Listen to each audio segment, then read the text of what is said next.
Bienvenue sur Infos Express. Aujourd'hui, focus sur les dynamiques majeures qui dessinent le visage de l'Algérie en 2025. Marché automobile en pleine transformation, lutte anticorruption avec des résultats historiques et relations diplomatiques tendues avec le Golfe. Restez avec nous pour comprendre ces enjeux cruciaux.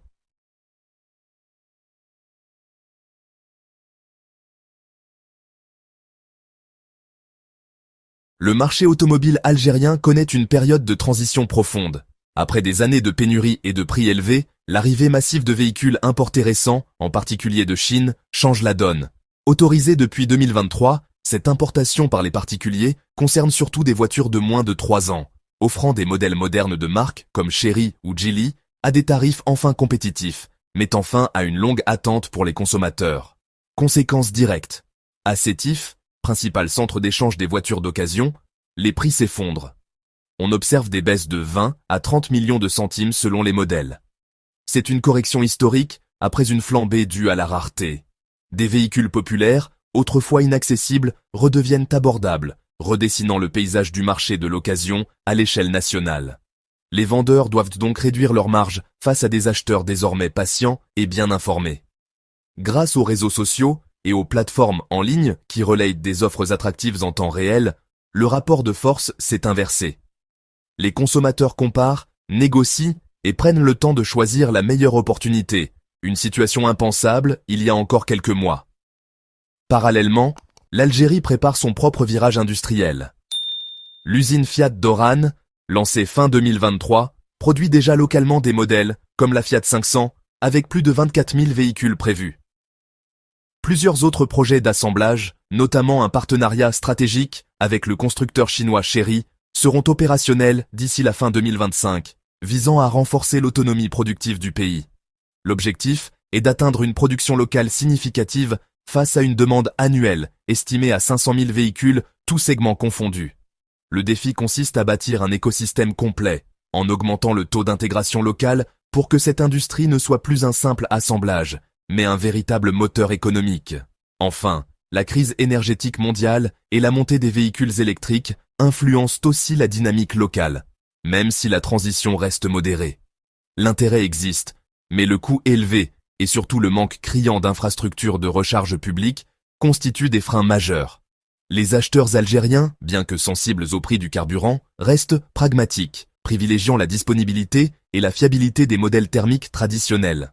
Sur le plan économique et politique, le président Abdelmadjid Tebboune a annoncé la récupération spectaculaire de près de 30 milliards de dollars de fonds détournés. Ce montant colossal, qui regroupe avoirs financiers et biens immobiliers acquis illégalement, est le fruit d'une offensive judiciaire sans précédent. Pour y parvenir, l'État a mobilisé des mécanismes juridiques complexes, notamment via l'agence de gestion et de recouvrement des avoirs saisis, marquant une avancée majeure dans la lutte contre la corruption systémique. Cette croisade ne se mène pas seule, l'Algérie bénéficie du soutien actif de partenaires internationaux. L'Espagne, par exemple, a restitué un hôtel 5 étoiles, illégalement acquis par un homme d'affaires lié à la corruption. Mais la coopération s'étend. Des procédures sont en cours avec la France, la Suisse et l'Italie pour geler et rapatrier d'autres actifs. Ces collaborations, basées sur des commissions rogatoires internationales, démontrent une volonté politique partagée de ne laisser aucun refuge au fond détourné dans cette bataille juridique complexe. En parallèle de la répression, le gouvernement agit sur le front préventif pour assainir le climat des affaires. Près de 17 000 projets d'investissement sont à l'étude au sein de l'Agence algérienne de promotion de l'investissement. Son guichet unique a été conçu comme un rempart contre la bureaucratie et la corruption, en centralisant et numérisant les procédures pour garantir transparence et rapidité. Les premiers résultats sont encourageants. Le président Tebboune souligne que l'économie algérienne, tirée par les secteurs hors hydrocarbures, affiche l'une des croissances les plus dynamiques du bassin méditerranéen. L'objectif est clair, réindustrialiser le pays en profondeur en visant à doubler la contribution du secteur industriel au PIB pour qu'elle atteigne 13% à moyen terme. L'innovation est l'autre pilier de cette transformation, avec un objectif de 20 000 startups pour dynamiser l'emploi des jeunes. Ce plan industriel vise à renforcer la souveraineté économique. L'accent est mis sur des filières stratégiques, comme le phosphate, avec des méga-projets qui feront de l'Algérie un leader africain, mais aussi sur l'agroalimentaire pour atteindre l'autosuffisance, et devenir un exportateur net.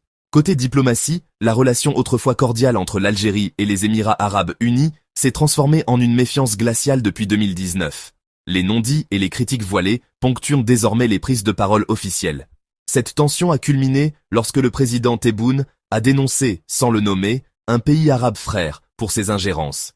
Abu Dhabi est ainsi accusé de vouloir semer le désordre en soutenant des courants hostiles, une allégation qui a jeté un froid durable sur les canaux diplomatiques. Au cœur de ces frictions se trouvent des divergences stratégiques profondes. Le soutien émirati au Maroc sur le dossier du Sahara occidental heurte de plein fouet la diplomatie algérienne. En Libye, l'appui d'Abu Dhabi au maréchal Haftar contraste avec la position d'Alger, qui prône une solution politique inclusive. Au Sahel, l'influence grandissante des Émirats est perçue par l'Algérie comme une tentative de saper son rôle historique de puissance stabilisatrice, créant une compétition d'influence à ses portes. Les conséquences se sont vite fait sentir. Un gel partiel des relations économiques, avec des projets d'investissement suspendus. Selon un expert, les deux capitales sont dans une logique de confrontation indirecte. Des négociations secrètes, menées sous l'égide d'une tierce partie et révélées en 2025, ont échoué à apaiser les tensions. Face à ce blocage, Alger se tourne davantage vers ses voisins sahéliens, multipliant les initiatives de coopération pour renforcer son leadership régional et contrer les influences jugées déstabilisatrices. Dans ce contexte, le président Tebboune martèle l'importance du rôle de l'armée nationale populaire. La sécurisation des immenses frontières sahariennes est présentée comme une condition non négociable pour préserver la souveraineté nationale face aux convoitises extérieures. Cette posture de fermeté militaire vise à dissuader toute tentative de déstabilisation, qu'elle provienne de groupes armés ou d'acteurs étatiques agissant par procuration. La diplomatie et la défense sont ainsi les deux facettes d'une même stratégie. 2025 est une année charnière pour l'Algérie, à la croisée de défis économiques, sociaux et diplomatiques majeurs. Pour ne rien manquer de cette actualité en évolution, abonnez-vous à Infos Express, activez la cloche et partagez cette vidéo. À très vite pour un nouveau décryptage.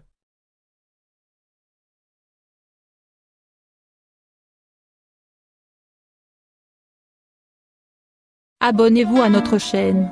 Cliquez sur la cloche pour rester au courant de l'actualité algérienne.